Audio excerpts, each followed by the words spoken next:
Hello friends, मेरा नाम doctor Subhash Mishra है और मैं एक माइक्रोबायोलॉजिस्ट हूँ। और आज जिस टॉपिक पे डिस्कस करने वो बहुत ही सेंसिटिव टॉपिक है। और इस टॉपिक में हम समझने की कोशिश करेंगे कि कोलेस्ट्रॉल क्या है, क्या होता है गुड कोलेस्ट्रॉल, क्या होता है बैड कोलेस्ट्रॉल, क्या कोलेस्ट्रॉल केवल फूड के माध्यम से मिलता है या फिर कोलेस्ट्रॉल हमारा बॉडी भी बनाता है। तो इस पूरे वीडियो में विस्तार से चर्चा करेंगे, कोलेस्ट्रॉल से संबंधित सारी जानकारी बहुत ही सामान्य शब्दों में आपको बताएंगे। तो चलिए शुरू करते हैं और बताते हैं कि ये कोलेस्ट्रॉल क्या है। कोलेस्ट्रॉल बेसिकली एक फैट लाइक सब्सटेंसेस है। ये हमारे बॉडी के सेल्स के लिए ज़रूरत है। हमारी बॉडी में जब ये सामान्य लेवल में होता है तो हमारे लिए बहुत यूज़फुल है। लेकिन अगर इसी का लेवल बढ़ जाता है, इंक्रीज हो जाता है, तो आर्टरीज में ब्लॉकेज आना शुरू हो जाता है और जिसकी वजह से हार्ट डिजीज होता है। जब हम बात करते हैं कि ये कोलेस्ट्रॉल बनता कैसे है, तो हमारे बॉडी में लीवर के द्वारा कोलेस्ट्रॉल का निर्माण होता है। साथ ही हम फूड के द्वारा इस कोलेस्ट्रॉल को फूड के माध्यम से भी लेते हैं। चलिए अब बात करते हैं कि ये जो कोलेस्ट्रॉल है, ये कोलेस्ट्रॉल कितने टाइप्स का होता है। तो कोलेस्ट्रॉल बेसिकली हम लोग चर्चा करते हैं, कहते हैं कि good cholesterol, bad cholesterol, triglyceride. तो आज हम समझने की कोशिश करेंगे बैड कोलेस्ट्रॉल क्या है, गुड कोलेस्ट्रॉल क्या है और ट्राइग्लिसराइड क्या है। जब बात करते हैं बैड कोलेस्ट्रॉल के बारे में, तो ये जो बैड कोलेस्ट्रॉल है उसे हम कहते हैं LDL, लो डेंसिटी लाइपोप्रोटीन। ये जो LDL है, इसका लेवल बॉडी में बढ़ने के बाद हार्ट डिजीज का चांसेस बढ़ जाता है। जब हम बात करते हैं HDL के बारे में, गुड कोलेस्ट्रॉल के बारे में बात करते हैं, तो ये जो HDL है इसका लेवल बॉडी में बढ़ने से LDL को भी कंट्रोल करता है और हार्ट डिजीज का जो रिस्क है वो रिस्क भी कम हो जाता है। जब बात करते हैं ट्राइग्लिसराइड के बारे में, तो ये भी एक प्रकार का फैट लाइक सब्सटेंसेस है और अगर इसका भी लेवल बॉडी में इंक्रीज होता है, बॉडी में इसका लेवल भी बढ़ता है, तो भी हार्ट डिजीज होने का चांस बढ़ जाता है। तो बेसिकली मैंने 3 कोलेस्ट्रॉल के बारे में बताया। LDL के बारे में, जिसको हमने कहा ये बैड कोलेस्ट्रॉल है, ये हार्ट डिजीज प्रोड्यूस करता है। फिर मैंने बताया आपको HDL के बारे में, हाई डेंसिटी लाइपोप्रोटीन के बारे में, कि इसका लेवल बढ़ता है तो LDL का लेवल को भी बैलेंस करके ये रखता है और हार्ट डिजीज के चांसेस को कम करता है। लेकिन ट्राइग्लिसराइड के बारे में मैंने बताया कि ये भी एक प्रकार का फैट लाइक सब्सटेंसेस है और जब इसका लेवल बॉडी में बढ़ जाता है, एक सामान्य मात्रा से ज़्यादा हो जाता है, तो क्या होता है, फिर हार्ट जो है डिजीज का चांसेस बढ़ जाता है। चलिए अब बात करते हैं इस कोलेस्ट्रॉल का क्या काम है, इंपॉर्टेंस क्या है कोलेस्ट्रॉल का।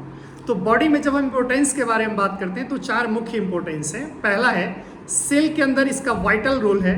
सेल जो चारों तरफ से मेम्ब्रेन से कवर है, वो मेम्ब्रेन के निर्माण के लिए कोलेस्ट्रॉल रिस्पॉन्सिबल होता है। जैसा कि आपको पता है कि हमारे बॉडी का निर्माण सेल से हुआ है और सेल चारों तरफ से मेम्ब्रेन से कवर है, तो सेल मेम्ब्रेन को निर्माण के लिए, सेल मेम्ब्रेन के लिए क्या रिस्पॉन्सिबल है, कोलेस्ट्रॉल रिस्पॉन्सिबल है। सेकेंड, जब बात करते हैं कि जो हार्मोन है उसके प्रोडक्शन के लिए, जैसे टेस्टोस्टेरोन है, एस्ट्रोजन हार्मोन है, कॉर्टिसोल है, तो हार्मोन के प्रोडक्शन में भी कोलेस्ट्रॉल का एक बहुत बड़ा इंपॉर्टेंट रोल है। जब थर्ड बात करते हैं डाइजेशन में, बाइल का निर्माण कर रहा है, जो बाइल एसिड है उसका निर्माण कर रहा है, जिससे फैट और फैट सोलेबल विटामिन्स हैं उसके एब्जॉर्बेंस में ये हेल्प करता है। साथ ही साथ ब्रेन के डेवलपमेंट में और प्रॉपर फंक्शन में, न्यूरॉन्स के प्रॉपर फंक्शन में इस कोलेस्ट्रॉल का एक बहुत बड़ा इंपॉर्टेंट रोल होता है। चलिए अब बात करते हैं कि कोलेस्ट्रॉल क्यों बढ़ जाता है, हाई कोलेस्ट्रॉल का क्या रीज़न है। हाई कोलेस्ट्रॉल के रीज़न के बारे में समझेंगे तो 3 मुख्य बातें हैं। पहला क्या है, पहला तो है डाइट में अगर आप सैचुरेटेड फैट, ट्रांस फैट लेते हैं ज़्यादा मात्रा में, तो इसके वजह से भी कोलेस्ट्रॉल का लेवल बढ़ जाता है। कुछ लोगों में जेनेटिक प्रॉब्लम होता है कि जो जीन इनहेरिट होता है पेरेंट से, उसमें कुछ लोगों में ऐसा देखने को मिलता है, उस पर्टिकुलर जीन की वजह से ज़्यादा से ज़्यादा बॉडी में कोलेस्ट्रॉल का प्रोडक्शन होना शुरू हो जाता है। कुछ डिजीज कंडीशन है, जैसे कि लाइक हाइपोथायराइडिज्म है, इसके अलावा लाइक किडनी डिजीज है, डायबिटीज़ है, ऐसे पेशेंट में भी देखने को मिलता है कि कोलेस्ट्रॉल का लेवल बढ़ जाता है। तो डाइट कारण हो सकता है, जीन कारण हो सकता है और कुछ हेल्थ कंडीशन ऐसा हो सकता है, कुछ डिजीज ऐसा हो सकता है जिसके वजह से भी पेशेंट में कोलेस्ट्रॉल का लेवल बढ़ना शुरू हो जाता है। अब बात करते हैं कि कैसे समझ में आएगा आपको कि आपके बॉडी के अंदर कोलेस्ट्रॉल का लेवल बढ़ गया है। तो 3 मुख्य सिम्टम्स पे हम लोग चर्चा करेंगे। जो सबसे पहला सिम्टम्स पे हम चर्चा करेंगे वो है हाई ब्लड प्रेशर। क्योंकि आर्टरी में क्या हो रहा है, कोलेस्ट्रॉल की वजह से प्लेक का निर्माण हो रहा है और ब्लड का जो प्रेशर है वो हाई हो जाता है, कार्डियोवास्कुलर सिस्टम डिस्टर्ब हो जाता है, उसके फंक्शन में चेंजेस आना शुरू हो जाता है। तो एक तो इसके वजह से हाई ब्लड प्रेशर क्यों हो गया, क्योंकि आर्टरी में कोलेस्ट्रॉल के वजह से प्लेक का निर्माण हो गया। दूसरा कंडीशन क्या हो जाता है, चेस्ट पेन। चेस्ट पेन माने कहने का सेंस हमारा यहाँ पे है कि आर्टरी जो है उसके अंदर प्लेक का निर्माण हो गया, लेस ब्लड सप्लाई कर रहा है, इसकी वजह से चेस्ट में अचानक से पेन आता है जिसको हम एंजाइना कहते हैं, ये जब कभी कोई फिजिकल एक्टिविटी करते हैं तो। इसके बाद थर्ड कंडीशन क्या होता है कि कुछ पेशेंट में फैटिक, थका हुआ महसूस होता है, क्योंकि ब्लड का सप्लाई जो है वहाँ पे कोलेस्ट्रॉल की वजह से, आर्टरी की वजह से में क्या हो रहा है, प्लेक का निर्माण हो रहा है, तो पेशेंट को थका हुआ महसूस होता है, उसे प्रॉपर एनर्जी नहीं महसूस होता है। तो ये तीन मुख्यतः सिम्टम्स है, ब्लड प्रेशर का बढ़ जाना, एंजाइना यानी चेस्ट में पेन होना और साथ ही साथ थकावट जैसा महसूस होना। चलिए अब बात करते हैं कि कैसे डायग्नोसिस कैसे करवाएं। तो मैंने वीडियो के शुरू में कहा था गुड कोलेस्ट्रॉल, बैड कोलेस्ट्रॉल, तो लिपिड प्रोफाइल टेस्ट करवाएं, LDL, HDL, triglyceride, total cholesterol. इसके आधार पे डॉक्टर जो है रिपोर्ट के आधार पे पेशेंट के अंदर देखते हैं कि कोलेस्ट्रॉल का लेवल बढ़ा है या नहीं बढ़ा है। इसके साथ साथ रिस्क में कौन है, अगर आपके पेरेंट्स में, आपके फैमिली में अगर कोई इस तरीके से पहले से सफ़र कर रहे हैं तो आपको भी समय समय पे टेस्ट करवाना चाहिए। साथ साथ फिजिकल एग्जामिनेशन, स्किन के अंदर, आई के अंदर लगता है अगर यहाँ पे फैट डिपॉजिट है तो डॉक्टर को लगता है तो फिर वो टेस्ट जो है पेशेंट को एडवाइस करता है। चलिए इसके साथ साथ कुछ टेस्ट हैं जैसे सीटी स्कैन, अल्ट्रासाउंड, अगर कई बार आर्टरीज का करने की आवश्यकता पड़ जाती है तो भी डॉक्टर इस तरीके का टेस्ट प्रिस्क्राइब पेशेंट को करते हैं। अब बात आती है कि जो एलडीएल है, जो एचडीएल है, जो टोटल कोलेस्ट्रॉल है, आप कैसे समझें।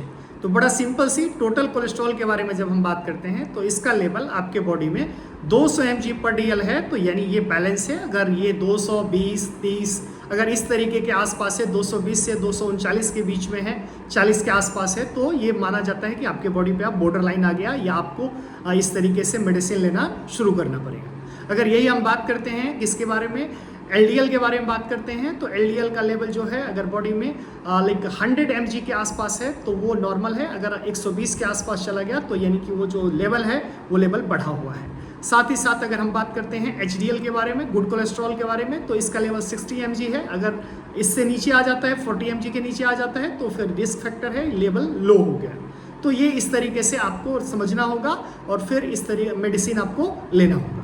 चलिए अब बात करते हैं कि कैसे कोलेस्ट्रॉल के लेवल को रिड्यूस करने के लिए डाइट में क्या ध्यान रखना है। तो 3 बातें ध्यान रखना है। पहली बात क्या करना है, ज़्यादा से ज़्यादा मात्रा में फ्रूट्स लेना है। फ्रूट्स में क्या होता है, विटामिन्स होता है, फाइबर्स होता है, एंटीऑक्सीडेंट होता है, जिसके वजह से कोलेस्ट्रॉल का लेवल रिड्यूस रहता है। इसके साथ साथ क्या लेना है, लाइक वेजिटेबल्स में लाइक ब्रोकली है, स्पाइनस है, ये सारा चीज़ लेते हैं आप तो एचडीएल का लेवल जो है वो बॉडी के अंदर बढ़ता है, एलडीएल का लेवल कम होता है। साथ साथ होल ग्रेन्स का ज़्यादा से ज़्यादा यूज़ करना चाहिए, जिससे क्या होता है कोलेस्ट्रॉल का लेवल बॉडी में बैलेंस होता है।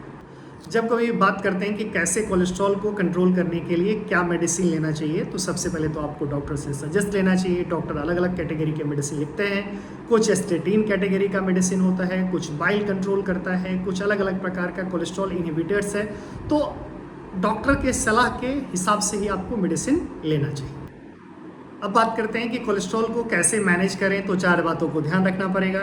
तो सबसे पहला मैंने बताया, ज़्यादा से ज़्यादा मात्रा में फ्रूट्स लें, वेजिटेबल्स लें, इसके साथ साथ होल ग्रेन लें। सेकेंड, रेगुलर एक्सरसाइज करें। एक्सरसाइज करने से आपका फिटनेस मेंटेन रहेगा।